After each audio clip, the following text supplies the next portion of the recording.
sérstaklega hjá mér Ray Atchison og Tim Wright frá alþjóðasamtökum útrýmingu kjarnorkuvopna. Þau fengu friðarverðlaun Nóbels núna á dögunum og við ætlum að ræða aðeins þessi verðlaun og baráttu þeirra fyrir þessari útrýmingu.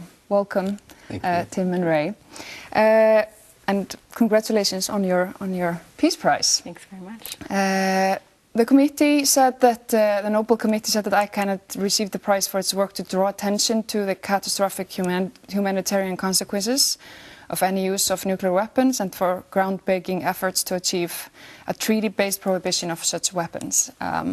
Maybe start with you, Tim. Can you tell me a little bit about your campaign, ICAN, and this treaty, and maybe why you think it deserves this honor that is the Peace Prize? We started the campaign about a decade ago in Australia, and our specific objective was to get a treaty that prohibited nuclear weapons. There were already treaties banning chemical weapons, biological weapons, landmines and cluster munitions, but no similar treaty banning nuclear weapons. And so we assembled a global coalition of organisations, and we tried to really reframe the debate about nuclear weapons to focus on what they do to people and the environment. And earlier this year, the United Nations adopted the treaty that we had been campaigning for with the support of 122 nations. But unfortunately, Iceland was not one of them, and that's why we're here this week to talk to politicians and to talk to the public about this important new treaty. Yeah. We'll talk about Iceland in a little bit. This Peace Prize comes at a moment where North Korea is actively developing its nuclear program. The Iran deal is in jeopardy by U.S. internal politics, and we know both Russia and the U.S. is seeking to modernize their nuclear forces. This is obviously very awful and very frightening. Do you think maybe that this atmosphere we're living in might help your cause, even though it's this terrible? Well, I think that it's not that this is helpful, that all these negative things are helpful to our cause, but they certainly do illustrate the urgent need for the elimination of nuclear weapons. And we see the prohibition of these weapons through this treaty as being the first big step towards that end. And I think that one of the reasons this treaty came about and that governments took this initiative to negotiate this treaty even without the support of the nuclear armed states at this time was because they saw this bleak landscape as very threatening. And it became very important for them to have a voice in the debate because previously the nuclear armed states, particularly the United States and Russia, have really controlled that narrative about nuclear weapons, and they've described these weapons as necessary for security, when in reality we can see exactly how they're undermining global security and putting all of humanity at risk. I mean, this is called the deterrence theory, where some people, supporters of that theory, think that this terror of mutual destruction helps to keep the peace, and people are now pointing to North Korea, that neither the US nor North Korea dares to make any steps against each other or neighboring states because of this threat of total elimination. Do you completely disagree, and why? Yes, we completely disagree with that. I think we've seen that North Korea has developed nuclear weapons despite this so-called deterrence theory, which undermines that theory. We've also seen over the last few decades, since the end of World War II, there has been major conflict in the world. These weapons have not kept the peace. The US and Russia may not have entered into a nuclear war, but we've come close to it several times. And in the meantime, they're fighting proxy wars all over the world. And, I would ask the civilians of countries currently embroiled in conflict if they think that nuclear weapons have kept them safe. And I imagine their answer would probably be no. Yeah, living in constant fear of perhaps being on the receiving end of such a bomb. Yeah, it's very easy to see how the situation between the United States and North Korea could result in catastrophe. Are we really absolutely confident that this situation won't spiral out of control? Anyone who has doubts, does not believe in deterrence theory.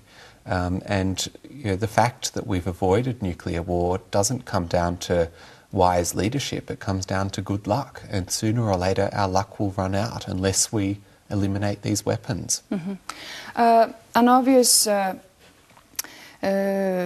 controversy concerning this treaty is, of course, the fact that, which you stated before, none of the nuclear states are involved in the treaty, nor, as we'll talk about a little bit later, the NATO states, including Iceland. How do you think this treaty will work when these states that actually possess nuclear weapons won't participate? This is a treaty designed to stigmatise nuclear weapons and really put pressure on nuclear-armed states to fulfil their disarmament obligations. It didn't come as any surprise to us that these countries chose to boycott the process. They've refused to comply with disarmament obligations for many decades. But what we've seen with other weapons is that by putting in place a global prohibition, that creates the conditions for progress towards elimination. So how so? Well, by changing the way that the global public perceives the weapons. And there are companies around the world that are involved in the production of nuclear weapons. We hope that through this treaty, those companies will there'll be tremendous pressure on them to stop that practice, to stop producing illegal weapons. And we're calling on all banks and financial institutions around the world to divest their funds from anyone with any involvement in these prohibited weapons. We don't expect to see results overnight. This isn't going to lead us magically to a nuclear weapon-free world next year, but it's about establishing a clear new international legal standard that says nuclear weapons are unacceptable for all countries. Because you talk about banks and financial institutions, we know, sadly, money talks. Have you had any reaction from those kind of companies since you started your campaign, and has it been positive at all? We've had a number of banks divest their funds, and I think it's going to become easier now that we've got the prohibition in place. I'm from Australia, and our pension fund there argued that they've divested from landmines and cluster munitions, and they said, well, we won't divest from nuclear weapons because they're perfectly legal. Well, we can go back to them now and say these weapons aren't legal anymore. They've been declared illegal by the international community, and you have an obligation to divest from companies that produce them. That's interesting. I want to talk a little bit about the prize. When former President of the United States, Barack Obama, received his Peace Prize a few years ago, it was a little bit controversial. It was said that he hadn't been in office long enough and hadn't done enough to sort of deserve it. And it was mentioned that maybe it was sort of a motivational award. And given the fact that like I said before, you haven't got the nuclear states on the treaty, do you perhaps look at this award as sort of a motivational award and perhaps pressure on the nuclear states to become aware of this campaign of yours and the dangers concerning the nuclear threats? I think it is motivational, but I also think it is in recognition for what we have achieved, and it is exactly for reframing the debate on the humanitarian impact of nuclear weapons, and of course for achieving this treaty in July of this year. It's a big deal to get this kind of treaty through the United Nations. It is. That was a lot of work, and so I think the prize is in recognition of those efforts. It's also in recognition, I think, of efforts of grassroots campaigning, and we don't have a lot of Nobel Peace Prizes going towards grassroots coalitions of groups. So I like to think of this prize as something that everyone working on any kind of social justice issue can really be inspired by. that it's a recognition of activists getting together, working together across political spectrums to work on an issue that's important for everybody, and working in close concert with governments to make big achievements in a body like the United Nations, and standing up to very strong countries to do so, because there was immense pressure from the nuclear-armed states to not take this forward. But we had confidence in each other and trust in each other, and we made this happen. So I think the award is for that, and I certainly hope it is a motivation for more states to join the treaty, and for the nuclear-armed states and for NATO states to also come on board. Yeah, let's talk about that a little bit. Iceland is, of course, a part of NATO and didn't participate, and we now have a new Prime Minister who's been quite vocal about her opposition to nuclear arms. What hopes do you have for Iceland in this regard, and what would it change if Iceland were to become, defect from the NATO stance and become a part of this treaty? I think it's inevitable that Iceland will join the treaty, because there's obviously very strong support here for nuclear disarmament, and it is not in keeping with the national ethos to be supporting nuclear weapons. The current Icelandic government position is that US nuclear weapons keep this country safe, which is absurd, and it's immoral to be saying that these weapons are a source of security, and I think that will change. And there are other countries in NATO that feel similarly uncomfortable with the current position. The United States instructed Iceland and other NATO members not to participate in the negotiations, and it's disappointing, of course, that they followed that instruction. But I think that in time we will see a shift here and in other countries across NATO. Yeah. What effect do you think it would have? Do you think it would put a lot of pressure on the other NATO states and perhaps some of the nuclear states if Iceland would join?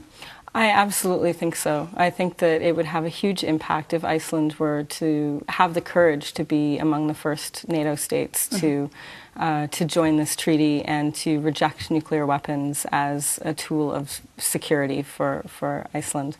I think that within NATO, having those conversations is going to be difficult, but absolutely essential to changing that alliance structure to not rely on nuclear weapons anymore. But even as an individual act, NATO joining the treaty would create space for other countries to do the same thing.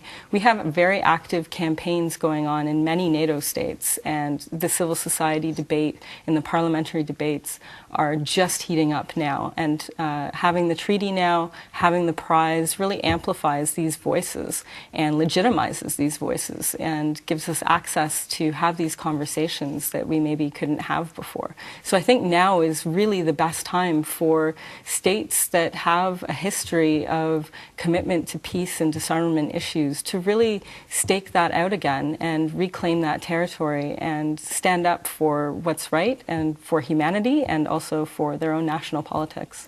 I know you met with the leftist Green Party yesterday and the Pirate Party. How did those talks go? Were they positive towards your cause? And did you try and get a conversation with any other Icelandic parties while you're here?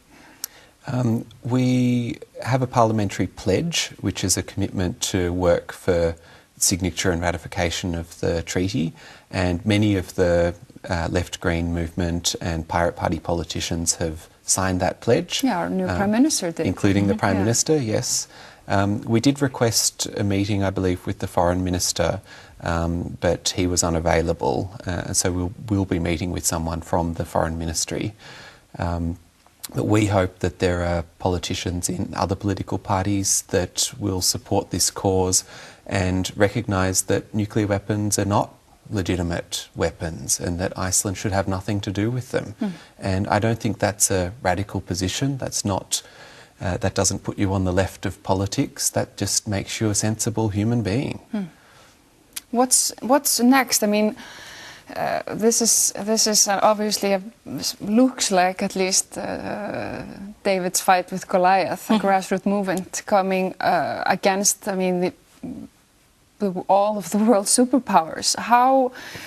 how do you proceed? What are you going to do to try and change their minds? How do you when there's so much at stake financially and militarily at stake?